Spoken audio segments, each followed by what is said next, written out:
नवंबर 2023 पंजाब फरीदकोट के सुखनेवाला गांव में रह रहे गुरविंद्र सिंह की फैमिली ने गुरविंद्र सिंह की शादी पंजाब के ही फरीदकोट की रहने वाली रूपेंद्र कौर के साथ काफी धूमधाम से की थी। भले ही यह शादी मैट्रिमोनियल साइट के जरिए हुई थी, लेकिन गुरविंद्र की फैमिली ने इस शादी पर काफी खर्चा किया था। शादी में आए नाते रिश्तेदार परिवार वाले इस शादी से काफी खुश थे, क्योंकि एक रिच एंड एनआरआई फैमिली होने के नाते गुरविंद्र की फैमिली ने सभी रिश्तेदार और परिवार के लोगों की खातिरदारी काफी अच्छे से की थी। और करते भी क्यों ना, क्योंकि सुखविंद्र अपने पेरेंट्स का इकलौता बेटा होने के साथ साथ 25 एकड़ का वारिस और प्राइवेट बैंक में एम्प्लॉय था। मानो गुरविंद्र की शादी होते ही पूरे परिवार में खुशियों का माहौल छा गया था। लेकिन यहाँ गुरविंद्र की फैमिली इस चीज से पूरी तरह से अनजान थी कि इन खुशियों के पीछे एक इतना बड़ा दुख दस्तक दे चुका है, जिसकी कल्पना गुरविंद्र की फैमिली ने कभी सपनों में भी नहीं की थी। भले ही इस रिश्ते में दो लोगों के बीच की बॉन्डिंग काफी अच्छी खासी दिख रही थी, लेकिन साल 2025 आते आते बीते 2 सालों में यह गुरविंद्र की फैमिली के द्वारा बनाया गया रिश्ता ही नहीं टूटा, बल्कि इस झूठे और फरेब रिश्ते ने गुरविंद्र की फैमिली से उनका बेटा ही छीन लिया। Welcome to a case book. My name is Ajay और आप लोग देख रहे हो गुरविंद्र सिंह केस की वजह। गुरविंद्र सिंह जो कि पंजाब फरीदकोट डिस्ट्रिक्ट के सुखनेवाला गांव का रहने वाला था, जिसकी उम्र लगभग 28 साल थी। अगर मैं गुरविंद्र की बाई नेचर बात करूं तो वह शांत, सामान्य और एक दिलखुश आदमी था। और यही कुछ कारण थे कि सुखनेवाला गांव का हर इंसान गुरविंद्र की काफी तारीफ किया करता था।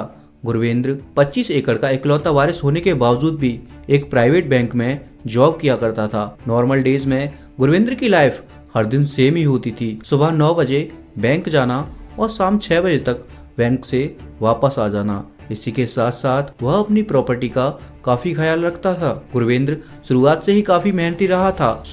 गुरविंद्र ने बैंक में जॉब करने से पहले टीचिंग लाइन में भी काफी समय तक काम किया था। गुरविंद्र की फैमिली एक रिच होने के साथ साथ एनआरआई फैमिली भी थी।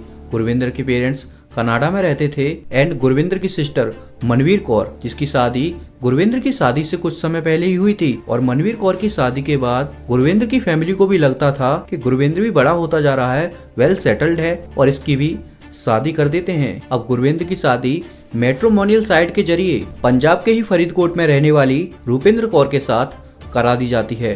रूपेंद्र कौर मूल रूप से तो पंजाब की रहने वाली थी, लेकिन साल 2019 से कनाडा में सेटल्ड थी, जहां रहकर वह अपने पैरों पर खड़ा होना चाहती थी और जो उसके ड्रीम्स थे वह उन्हें हर हाल में पूरा करना चाहती थी। लेकिन अनफॉर्चुनेटली नवंबर 2023 में उसे शादी के लिए फिर से वापस पंजाब आना पड़ा। महज शादी के 15 दिन बाद ही रूपेंद्र कौर ने कनाडा जाने के लिए अपना बैग पैक कर लिया।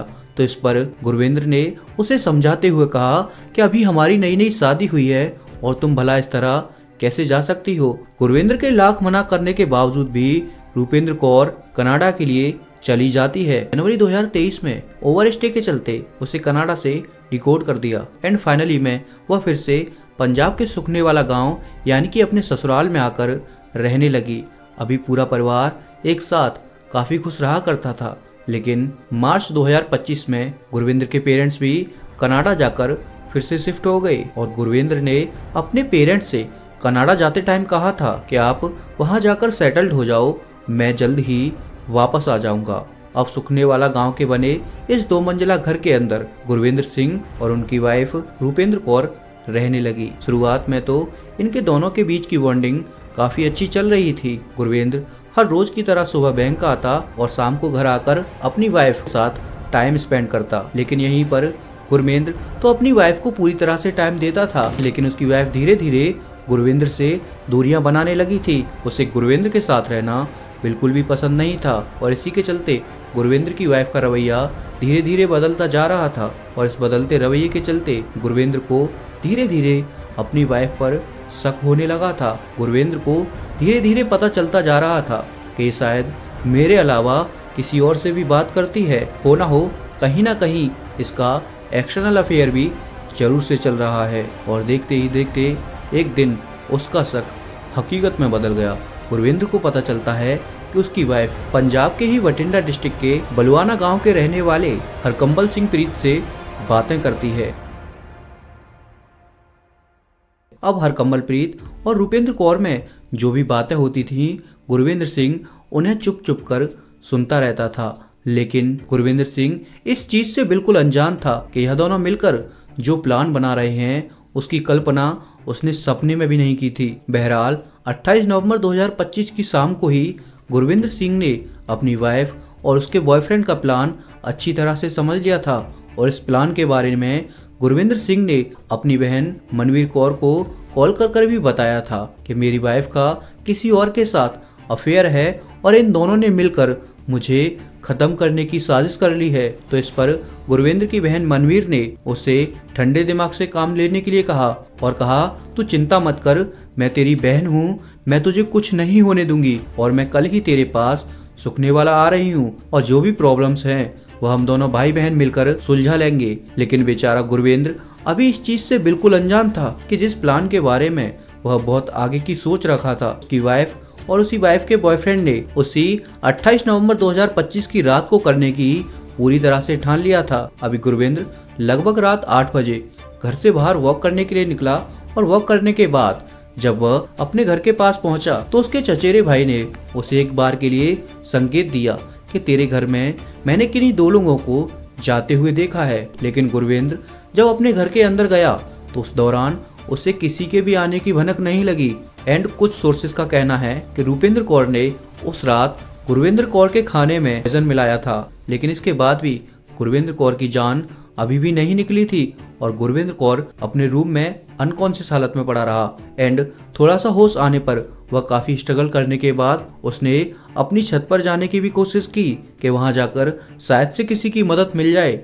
लेकिन आए हुए रूपेंद्र कौर के प्रेमी हरकमलप्रीत ने अपने एक साथी के साथ मिल गुरविंद्र कौर की गला दबा हत्या कर दी और हत्या करने के बाद इन तीनों ने मिल इस हत्या को एक रॉबरी में कन्वर्ट करने की साजिश की, जहां पर इस घटना को अंजाम देने के बाद रूपेंद्र कौर का प्रेमी और उस प्रेमी का साथी वहां से फरार हो जाता है और रूपेंद्र कौर अपने घर की अलमारी खोल उसके गहने वगैरह गायब कर जोर जोर से यह आवाज लगाने लगती है कि हमारे घर में रॉबरी हुई है और रॉबरी के दौरान किसी ने उसके पति की हत्या कर दी है। और इसी दौरान रूपेंद्र कौर ने पहला कॉल अपने घर पर मिलाया, जिसमें रूपेंद्र की फैमिली की तरफ से सबसे पहले उसकी बुआ जी आई और जब रूपेंद्र की बुआ जी ने गुरविंद्र कौर की बॉडी को हाथ लगाना चाहा, रूपेंद्र कौर ने अपनी बुआ जी से कहा कि बुआ आप बॉडी को टच मत करना, आपके फिंगरप्रिंट बॉडी पर आ सकते हैं और पुलिस आपसे बेवजह पूछताछ न कर ले। तो इसी पर रूपेंद्र की बुआ को भी लगने लगा था कि हो ना हो मामला कुछ और ही है। अब कुछ समय बाद ही मौके पर फरीदकोट पुलिस पहुंच जाती है और वहां जाकर छानबीन करना शुरू कर देती है। शुरुआत में तो रूपेंद्र कौर के आंसू यही बयां कर रहे थे कि कुछ अनजान चोर उसके घर में चोरी कर ले गए और उसके बाद उसके पति की हत्या करके चले गए। लेकिन मैं यहाँ पर शुक्रिया करना चाहूँगा उस पंजाब पुलिस का जिसने इस केस को थोड़ा अलग वे में इन्वेस्टिगेशन करना शुरू कर दिया, जहाँ पर पुलिस नोटिस करती है कि जिन चोरों ने जो गहने चुराए थे वो सब तो ठीक है, जो अलमारी के अंदर तय होकर कपड़े वगैरह रखे हुए थे भला वह चोर इतने आराम से बाहर निकाल कर क्यों रखेंगे, क्योंकि जो कपड़े जमीन पर गिरे हुए थे वह अभी भी पूरी तरह से तय थे और इसके बाद भी गुरविंद्र की बॉडी पर कोई भी चोट का निशान नहीं था। इसीलिए फरीदकोट पुलिस रूपेंद्र कौर से कड़ी इन्वेस्टिगेशन करना शुरू कर देती है। अब उसकी फर्स्ट इन्वेस्टिगेशन और सेकंड इन्वेस्टिगेशन के जो शब्द थे उनमें काफ़ी डिफरेंट था। पुलिस को भली भांति पता चल चुका था कि कुछ तो है जो यह औरत उनसे छिपा रही है। अब पंजाब लेडी पुलिस ने उसे हिरासत में लेने के बाद उससे और भी ज़्यादा कड़ी इन्वेस्टिगेशन करना शुरू कर दिया और धीरे धीरे रूपेंद्र कौर अपना सच बोलना शुरू करती है। इसके कुछ समय बाद ही हरकमलप्रीत भी सरेंडर कर देता है और इस केस पर आगे भी इन्वेस्टिगेशन चल रही है। एंड जैसे ही इस केस की कोई फाइनल अपडेट आती है तो मैं चैनल की कम्युनिटी के साथ शेयर कर दूंगा। एंड इतनी सी ही थी आज के इस केस की स्टोरी। एंड बाकी आप लोगों की इस केस को लेकर क्या राय रहेगी मुझे एक बार कमेंट बॉक्स में ज़रूर बताते जाना। बाकी आप लोगों से मैं मिलूंगा एक और नए वीडियो के साथ, एक और नए एपिसोड के साथ। धन्यवाद।